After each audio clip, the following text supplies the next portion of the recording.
ஒரு பில்டிங் கட்டுறதுக்கு முன்னாடி அதோட சாயில் டெஸ்ட் ரிப்போர்ட் ரொம்ப முக்கியம். அந்த சாயில் டெஸ்ட் நம்ம பண்ணா மாத்திரம் தான் நம்மளுக்கு நம்ம கட்ட போற பில்டிங்கை அந்த சாயில் தாங்குமா தாங்காதான்ற கிளாரிட்டி நமக்கு கிடைக்கும். சாயில் டெஸ்ட் ரிப்போர்ட் கண்டிப்பா பண்ணணும்ன்றது நிறைய பேருக்கு தெரியும். ஆனா எங்க பண்ணணும்ன்ற கேள்வி நிறையவே இருக்கு. எங்க பண்ணணும்ன்றதை விட யார் பண்ணுவாங்க அப்படின்றதுக்கான கொஸ்டினுக்கு தான் ஆன்சர் தெரியணும். சாயில் டெஸ்ட் எப்பவுமே ஜியோ டெக்னிக்கல் இன்ஜினியர் தான் வந்துட்டு பண்ணுவார். இப்போ எப்படி நான் ஸ்ட்ரக்சரல் இன்ஜினியர் இருக்கணும், அதுக்குன்னு தனியா ஜியோ டெக்னிக்கல் இன்ஜினியரிங் படிச்சு ஜியோ டெக்னிக்கல் இன்ஜினியரா ஒருத்தர் பிராக்டிஸ் பண்ணிட்டு இருப்பாரு. ஆனா அந்த geo technical engineer approved by government of தமிழ்நாடுவா இருக்கணும். இந்த சாயில் டெஸ்ட் ரிப்போர்ட் பண்றது மூலமா நமக்கு 4 முக்கியமான இன்ஃபர்மேஷன்ஸ் நமக்கு தெரியும். First, soil bearing capacity. அப்படின்னா அந்த சாயிலுக்கு எவ்வளோ லோட தாங்கக்கூடிய சக்தி, அதாவது எவ்வளோ வெயிட்டை தாங்கக்கூடிய சக்தி அதுக்கு இருக்கு அப்படின்றது தெரியும்.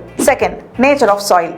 சாயில்லையே வண்டல் மண், கரிசல் மண், செம்மண், களிமண்ணு நிறைய டைப்ஸ் இருக்கு. அந்த நிறைய டைப்ஸ்ல நீங்க வாங்கியிருக்கிற பூமியில என்ன டைப் ஆஃப் சாயில் இருக்கு அப்படின்ற டேட்டா அதுல தெரியும். Third, soils data.